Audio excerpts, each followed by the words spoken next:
Le conflit entre les États-Unis et l'Iran a repris de plus belle, manifestement. Il y a eu une vague là, de 2 jours d'attaques là, sur l'Iran, une des plus intenses, dit-on, depuis le début du conflit à la fin février dernier.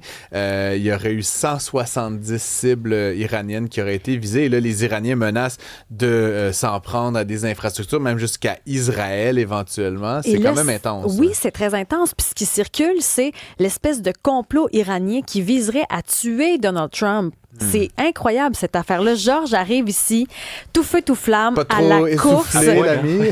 Georges Mercier qui est arrivé comme ça. Vous ne l'avez pas vu, mais il a couru. Tu as fait un jogging pour arriver ici. J'étais en stationnement. On m'a dit, t'es attendu tout de suite. Donc, j'ai couru pour vous retrouver. Mais ça n'a même pas paru, puis t'es arrivé à l'heure. C'est ton motto, hein, d'arriver à l'heure. Georges Ponctualité, merci, comme on l'appelle. Ah, ben je le prends, celui-là. Mais le complot, c'est pas rien, ça. Raconte-nous, cette affaire-là, ça n'a pas de bon sens. Ben, le complot, c'est-à-dire, il y aurait des menaces crédibles à la vie de Donald Trump. Il y a quand même en Iran un pourcentage significatif de la population qui paradait récemment avec des pancartes sur lesquelles il était écrit « Mort au président américain ». Lors de la cérémonie, pour souligner le décès d'Ali Khamenei, il y a un poète qui a officiellement appelé à la mort du président. Son speech avait été approuvé par les autorités. Donc, qu'il y ait une volonté iranienne de l'assassiner Donald Trump, c'est vraiment pas surprenant. Ce qui est intéressant, c'est qu'on l'annonce. Qu'on l'annonce et que ce soit les Israéliens qui l'aient dit aux Américains. Non seulement ça, mais que le Wall Street Journal a été le premier journal à publier la nouvelle parce que c'est parmi tous les médias américains probablement un de ceux qui est le plus pro-guerre et anti-Iran. Donc, il y a peut-être un enjeu ici de relations publiques ou de communication publique où on veut essentiellement peut-être peser sur le processus décisionnel de Donald Trump pour qu'il reprenne les hostilités. Ceci dit, on a quand même assassiné leur chef. Là, je veux dire, c'est œil pour œil, dent pour dent. Je dis pas que c'est légitime, là, comprenez-nous bien, mais pour moi, on a quand même tué toute la famille, tout le leadership de l'État qui veuille tuer un dude en échange, limite, c'est de bonne guerre. Là. Mais ça, c'est intéressant. Je fais de l'humour, mais... Non, mais c'est vrai que les Américains s'arrogent des droits qu'on accorderait à aucun autre pays. Bon, ils sont allés chercher Maduro chez eux au milieu de la nuit. Oui, mais c'est un criminel, c'est une opération policière. Oui, mais tout le monde est criminel, puis tout est... Mais tu comprends? À part les Américains. Ouais, c'est ça. Ouais. Non, effectivement, c'est étrange qu'il ait été assassiné comme ça. De l'autre côté, on peut comprendre pourquoi les Israéliens voulaient s'en débarrasser du guide suprême de l'Iran, qui a quand même pas le meilleur,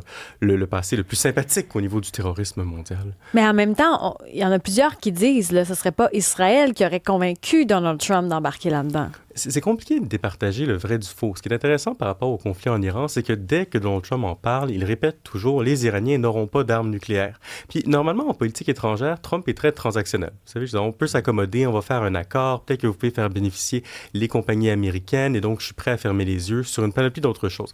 Par rapport à l'Iran, il y tient mordicus à ça. Ça ne veut pas dire qu'il va y parvenir, ça ne veut pas dire qu'il a les capacités d'y parvenir à empêcher l'Iran pour de bon de se doter d'une arme nucléaire, mais néanmoins, il semble vraiment vouloir le faire. Le gros problème, je pense, pour les Américains, puis c'est drôle de dire ça dans un studio de radio alors qu'on est en sécurité, le gros problème pour la campagne militaire des Américains, c'est qu'il y a une hantise du côté de la Maison-Blanche, mais c'est vrai de Trump, c'était vrai de Biden, c'est vrai d'autres présidents, à perdre des vies de soldats américains. Ouais. C'est-à-dire, il y a une chose que les Américains n'ont pas fait, qu'ils auraient pu faire dès cet hiver, c'est tenter de le prendre par la force, le détroit d'Ormuz. Surtout, c'est ça, toute la comment dire, les berges, le littoral, limitrophes, là, ouais, c'est ça. Et empêcher les Iraniens de tirer des drones, des missiles sur les navires pour entraver le trafic. Ça, ils ne le font pas parce que Donald Trump ne veut pas voir les images à la télévision de centaines de cercueils de Marines américains qui arrivent. Et ça, c'est paradoxal parce que ça veut dire que la plus grande puissance de la planète, parce que les États-Unis sont la plus grande puissance militaire, elle est contrainte dans ses actions. Elle a peur de se mettre l'orteil dans l'eau. Là. C'est beau de larguer des roches par-dessus. C'est facile. Ouais, il y a une vraie séduction des guerres aériennes. Puis ça, on le voit dans la littérature sur les guerres, là, où c'est toujours une option qui semble facile. Ça et les forces spéciales. Right? Ça paraît propre, chirurgical, efficace, sans trop mettre en danger des vies de nos ressortissants. Pourtant, ça ne fonctionne pas pour faire un changement de régime. Est-ce qu'il pourrait y avoir de nouvelles attaques américaines? Il pourrait peut-être y en avoir ce week-end. Là, ce qu'on a appris, c'est quand même que Benjamin Netanyahu et Donald Trump se sont parlé. Peut-être pour se coordonner, l'armée israélienne a quand même annoncé qu'elle était prête à relancer les hostilités, que la guerre n'était pas finie. S'il y a quelque chose, ça risque de se produire ce week-end, justement. Pourquoi? Francis le sait très bien, parce que les marchés sont fermés et donc il ne recevra pas cette tape sur l'épaule-là si on repart. De l'autre côté, est-ce qu'il y a un intérêt à reprendre les hostilités? C'est pas clair. On a essayé. On a essayé de les bombarder, les Iraniens. Je me rappelle pas d'un président qui a navigué à ce point l'ensemble de sa présidence en fonction des marchés puis des les bons du trésor. C'est comme, lui, il se fout des Américains et lui, ce qui compte, c'est le taux d'escompte puis la valeur du Dow. C'est pour ça qu'il fait ça la fin de semaine, dans le fond. Ça me fait halluciner. Ça lui donne une marge de manœuvre quand même. Ben oui, on en parle moins. Et puisqu'on est dans la région iranienne, déplaçons-nous un petit peu à l'ouest, si tu veux. Il y a notre Mark Carney qui est en Arabie Saoudite. Tu nous en parlais hier, d'ailleurs. Toutes sortes de réactions là-dessus, mais il y a Gilles Duceppe qui a fait une sortie en règle à propos de ce voyage. Que penses-tu de la sortie? Il était d'ailleurs à l'émission de Karim Abrik et Rémi Villemur. On a une partie de cette entrevue-là que Sébastien a derrière sa console.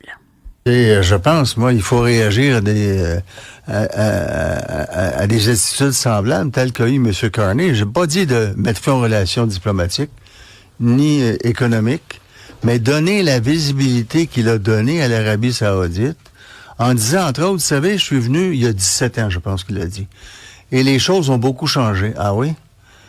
C'est vrai que maintenant, les femmes ont le droit de se promener seules. Même si ça prend toujours un tuteur. Il n'y a pas une femme qui n'a pas un tuteur en Arabie Saoudite. Et ce qui a changé également, c'est qu'elles ont le droit de conduire une auto. C'est des gros changements, ça. En 17 ans, c'est énorme comme changement. Donc, moi, je pense que c'est complètement ridicule. Qu'est-ce que tu en penses, Georges, de ça? Écoutez, c'est sûr quelque chose de paradoxal de voir Mark Carney qui parade dans les défilés de la fierté gay, puis après qui va dans un pays farouchement liberticide. Les monarchies du Golfe ont beau être alliées objectivement sur l'Occident et surtout les États-Unis en général, ce ne sont pas des pays où fleurit la liberté. Cela étant dit, il y a une chose que dit M. Duceppe, et là je suis pas d'accord, Mark Carney n'est pas hypocrite. Ce qui était hypocrite, c'était de faire comme Justin Trudeau, de blâmer le bilan en matière de droits humains de l'Arabie Saoudite et au même moment de permettre qu'on continue à envoyer des armes là-bas. Ça, c'est hypocrite. Et d'aller se prendre en photo dans des congrès XYZ. On pourrait parler de Justin Trudeau aujourd'hui, ça. Non, je te propose qu'on laisse ça sur de côté. Mais voilà, ça, c'était hypocrite. On peut parler de Katy Perry, par exemple. Laisse faire. Continue ton affaire. Une anecdote. Je donnais une conférence récemment à l'université. Puis j'ai pour règle, désormais, je ne réfère à Justin Trudeau que comme le copain de Katy Perry et Pierre Elliott Trudeau comme le père du copain de Katy Perry. Mais de toute façon, à chaque fois qu'on parle de ça sur la messagerie, les gens sont fâchés qu'on parle d'eux autres. Non, mais Seigneur, c'est quand même ahurissant. Bon, peu importe, mais pour revenir à Mark Carney, il n'est pas hypocrite. Mark Carney met en pratique la politique étrangère qu'il professe défendre. Mais il y a un moment, moi, la question que je me pose, c'est, vous regarderez les communiqués officiels du gouvernement canadien, ils commencent systématiquement tous par à peu près la même phrase. Nous vivons à une époque turbulente qui demande des changements majeurs. Là, ça va faire 14 mois qu'il est au pouvoir, peut-être un peu plus, Mark Carney. Jusqu'à quand on va lui laisser cette marge de manœuvre-là? Je ne sais pas. Mais pourquoi on lui laisse ça, justement? Je pense qu'au départ, on était terrorisés, peut-être, par les changements occasionnés par Donald Trump. Éventuellement, dans 10 ans, j'ai hâte de voir, lorsqu'on regardera en arrière, ces changements-là ont été si profonds que ça. C'est pas penser à l'OTAN, par exemple. Là, on apprend que l'Allemagne va acheter des missiles américains, ce qui est tout à fait normal comme transaction. Il n'a pas quitté l'OTAN. Bon, on regardera plus tard si vraiment il y a eu une si grosse transformation, mais peut-être que cette terreur-là initiale, elle s'est solidifiée avec le temps. Puis si on se transporte aux États-Unis, maintenant, il y a eu beaucoup de renvois d'administrateurs électoraux. Oui, ça, c'est intéressant parce que ça découle directement d'une décision de la Cour suprême américaine la semaine dernière ou celle d'avant qui permet au président de renvoyer essentiellement à sa guise les directeurs d'agences indépendantes. Sauf la Fed. Sauf la Fed. Mais ça, l'économiste, encore une fois, il le sait. Économiste, attention, Georges, on est rendu à 6 shooters. T'as une minute, j'écris, parfait. On laisse les taux d'intérêt. On laisse les taux d'intérêt dans leur coin, mais blague à part, oui, la Cour suprême a rendu ce jugement. Et ça, c'est intéressant parce que ces agences-là, qui régulent le commerce, certaines normes environnementales, les relations de travail, ont été créées par le Congrès, le Parlement, pour être un peu indépendantes. Elles sont à moitié législatives, à moitié exécutives. Et donc, l'idée, c'est qu'elles pouvaient réguler certains domaines en dehors du contrôle du président. La Cour suprême répond à une théorie qu'on appelle l'exécutif unifié, qui dit, puisque le président est à la tête de l'exécutif, celui qui applique les lois, eh bien, tout ce qui est exécutif doit être sous son contrôle, donc on lui donne le plein contrôle de ça. Là, l'agence en question, elle régulait certaines normes électorales, mais le système électoral américain est particulier quand même, parce qu'il relève des États. Bon, c'est pas si clair que ça, quels vont être les effets, mais ce qui est intéressant, c'est que ça vient miner quand même la crédibilité de l'élection. Si une des agences en charge de maintenir son intégrité, eh bien, on atteint à son bon fonctionnement. Sinon, on termine avec cette nouvelle, puis là, je suis comme indirectement impliqué. C'est la première partie, au fait. Ça me fait bien... Francis Gosselin sera la première partie de Barack Obama. C'est quand même pas rien. C'est pas rien. Écoute, je vais sortir ma petite guitare, comment on appelle ça, des petites guitares... ukulélé. Oui, ukulélé, c'est intéressant. Moi, je te verrais très bien. Je vais sortir mon petit ukulélé pour aller jouer pour Barack Obama. Mais il y a, Francis Gosselin. Mettons que je suis pas là-dedans. Il y a quand même Barack Obama qui, prétendument, viendrait au Québec en novembre. Ça n'a pas été confirmé, Ça n'a pas été confirmé, mais mettons que ça a lieu merveilleux. Là. Parce que moi, je suis très content pour toi, Francis. Non, mais je ne veux pas parler de moi. Mais c'est quand même particulier. Puis on en parlait en début d'émission avec Isabelle. Bon, Barack Obama, on l'aime ou on l'aime pas, mais bon, M. Trump ne l'aime clairement pas beaucoup. Il va venir ici parler d'automobile, certainement de tarifs, d'intégration. Est-ce que c'est habile, malhabile? Est-ce que... Moi, j'avais l'impression que Donald Trump s'en fout du Québec. Mais là, moi, honnêtement, il viendrait à l'association des concessionnaires automobiles. Moi, j'ai aucune idée de ce qu'il vient faire là-bas. Là. Je sais, on a été l'homme le plus puissant de la... Il vient gagner 200 000 peut-être. Bon, là, mais justement, c'est ça la question que ça pose. C'est ces ex-politiciens-là. Puis on peut revenir à Justin Trudeau à ce sujet-là. Ou à Gilles Duceppe, pareil. Mais je pense pas qu'il a été payé une fortune pour venir à Club tantôt. Non, mais en même temps, les conférenciers sont payés des fortunes. Tout le monde a le droit de faire des conférences, même les économistes. Oui, mais c'est drôle quand même comment on convertit son expérience politique en capital monétaire, en l'occurrence, parce qu'ils doivent le payer très cher. Donc manifestement, cette association-là de l'argent Est-ce que c'est grave? Parce que dans le fond, n'importe qui, tu prends un humoriste, un économiste, un ancien politicien, tu vas le payer le même prix. Ah non, mais c'est pas grave. Moi, j'ai envie de dire que c'est insignifiant qu'ils viennent parler ici, là, à moins qu'ils... Oui, mais c'était ça, moi. En fait, je veux pas... admettons que ça arrive, là, puis il vient ici, il est payé ce qu'il est payé. C'est pas là, le sujet, mais tu sais, si on faisait venir Bono pour parler pendant tant de temps pour le même montant, je m'en fous. Mais là, t'as l'ancien président américain qui va venir dire des choses politique, je veux dire, forcément. Est-ce que Mark Carney est intéressé par la venue de Barack Obama? Est-ce que Christine Fréchette est intéressée par la venue de Barack? Je veux dire, c'est pas juste une performance, là. Il vient pas jouer de la guitare. Mais il vient c'est pas significatif qu'il ait le temps de venir. D'autant plus que Barack Obama, c'est quand même le démocrate qui a encore le taux d'approbation le plus élevé. Et là, il viendrait cet automne, avant ou après les midterms, j'ai pas vu, mais à un moment où il aurait un rôle en politique nationale américaine à jouer. Important. Est-ce qu'il pourrait venir décider qu'il lance un grand discours sur un grand projet pour l'Amérique à l'Association des concessionnaires automobiles du Québec? Ça me surprendrait, mais on verra ce qu'il va nous dire. Chose certaine, peut-être que Mark Carney va en profiter pour lui dire bonjour. Mais c'est intéressant quand même ce que vous apportez. Est-ce que c'est si grave que ça, qu'il soit payé un grand montant pour venir parler de ça? Moi, je ne parle plus de gens qui font des conférences depuis l'an dernier, fait que je vais m'en tenir à ça. Je vais sortir mon Joker. Les gens font des conférences, tant mieux pour eux. Non, mais qu'il soit payé ce qu'il veut. Moi, c'est juste le moment puis le lieu où il parle qui me surprend.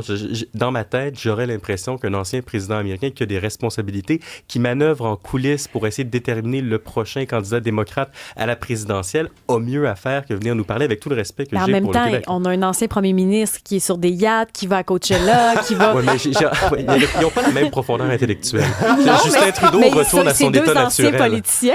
Oui, mais Justin Trudeau retourne à son état naturel. Le 10, mesdames et messieurs, en fin de chronique, ça vole bas. Mais les deux, moi, c'est je des te anciens. dirais, puis je dis souvent ça un peu à la blague, mais mettons, Barack Obama, je sais pas le montant, mais mettons 200 000, mettons 100 000, un petit 100 000. Justin Trudeau charge 100 000. C'est sûr que c'est plus que 100 000. Mettons 200 000. Tu fais ça 5 jours par semaine, 50 semaines par année. Moi, j'ai jamais mieux à faire que de faire 200 000 $ pour 45 minutes de conférence. Fait que je me dis, bien sûr qu'il est occupé et tout, mais c'est des revenus quand même absolument... c'est super payant. Mais il n'est plus élu. Il peut bien faire ce qu'il veut. J'ai un plan de carrière. Si on devient le 51e État, je deviens président américain, puis après, je charge 300 000 pour je vote pour Georges. Merci, mesdames et messieurs. Merci d'être avec nous. Ça me fait toujours, Georges.